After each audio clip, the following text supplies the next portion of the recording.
pemilihan ketua umum partai cair dan saya hadir di ulang tahunnya PDIP. Pak Ganjar sebelah sana, saya sebelah. Pak Ganjar sebelah kiri, saya sebelah kanan. Jaraknya sama lah kira-kira. Sama seperti hari ini jaraknya. Dan bedanya di sana di tengah ada 3 orang waktu itu.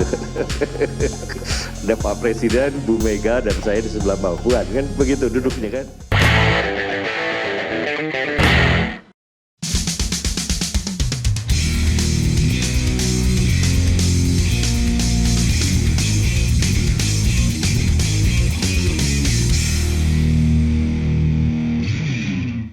Menuju Pilpres 2024 ini, saya juga tertarik mengamati pergerakan di Partai Golkar.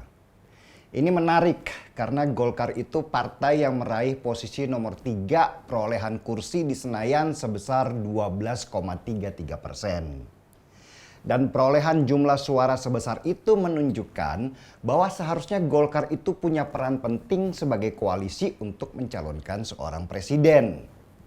Tetapi pertanyaannya, kenapa kok nggak ada yang ngajak-ngajak Golkar?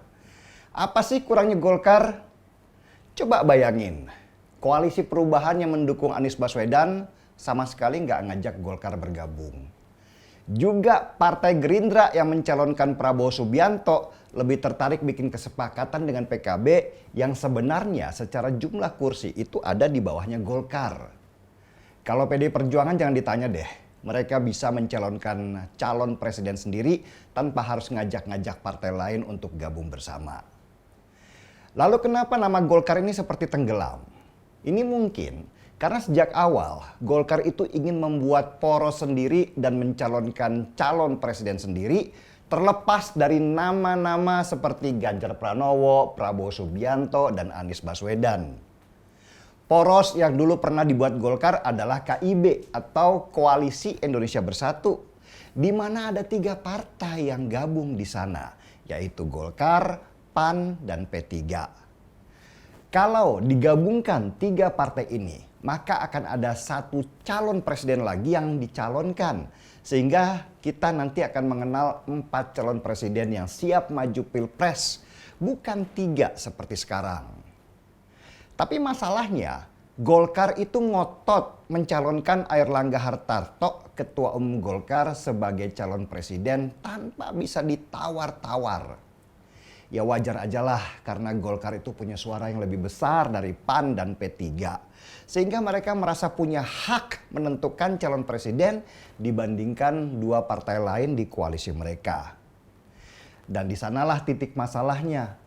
Nama Airlangga Hartarto ketika dijadikan calon presiden dan dimasukkan dalam perhitungan di lembaga survei itu nggak naik-naik.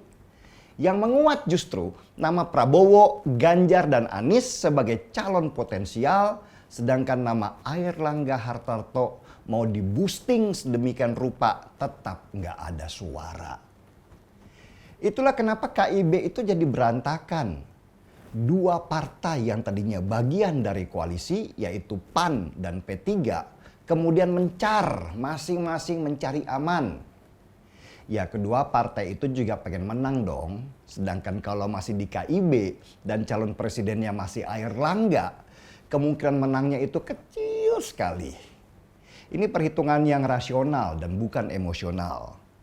Ketika 2 partai PAN dan P3 keluar dari KIB, Golkar ditinggal sendirian dengan Airlangga Hartarto yang kebingungan. Mau dibawa kemana ini Golkar? Dan pelan-pelan Golkar menyeret dirinya merapat ke Gerindra mencoba bertemu dengan Prabowo Subianto. Tapi sayang seribu sayang. Di samping Prabowo ada Caimin dari PKB yang sangat posesif karena juga mengincar kursi calon wakil presiden. Caimin ini langsung bikin garis penghadang yang jelas. Golkar kalau gabung jangan harap Airlangga nanti bermimpi jadi calon wakilnya Presiden Prabowo ya. Silakan gabung kata Caimin, tapi cukup jadi tim ses aja.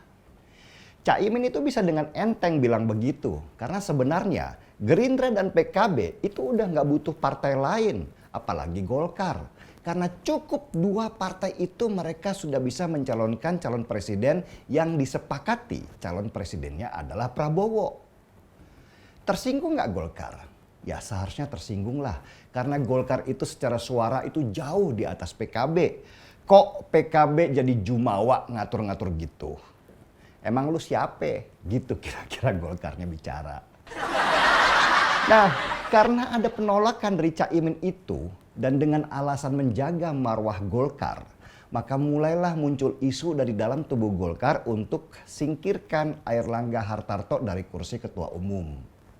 Isunya adalah selenggarakan musyawarah nasional luar biasa atau Munaslup untuk memilih ketua umum baru. Dan mulailah kasak kusuk dari internal Golkar supaya Munaslup ini terselenggara. Ada kabar burung lagi. Isu Munaslup itu memang disemburkan dari dalam karena ada tokoh-tokoh elit Golkar yang ingin mengambil alih Golkar dari tangannya Airlangga Hartarto. Tokoh-tokoh elit ini ingin bawa Golkar ke Prabowo Subianto untuk memperkuat gerbong Prabowo dalam Pilpres 2024 ini. Makanya Airlangga yang dianggap gagal membawa Golkar ke Prabowo itu harus disingkirkan. Saya tahu sih nama tokoh-tokoh ini karena kalian juga semua pasti kenal. Cuman seperti kata Pak SBY, saya bisa jelaskan. Tapi nggak perlu dan tidak baik di mata rakyat. Nah, kelihatannya Airlangga Hartarto melakukan perlawanan sekarang.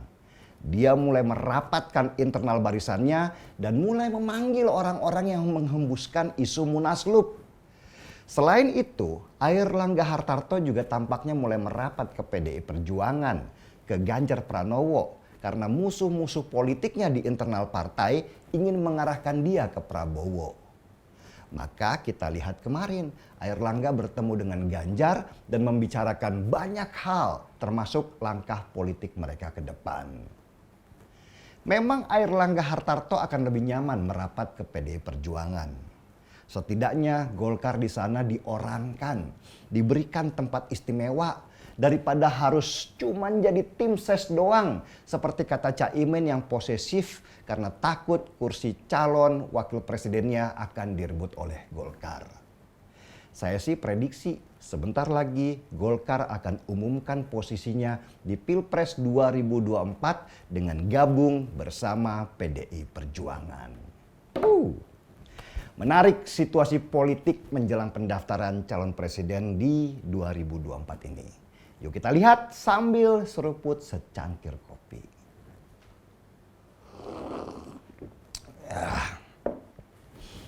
Gaspol.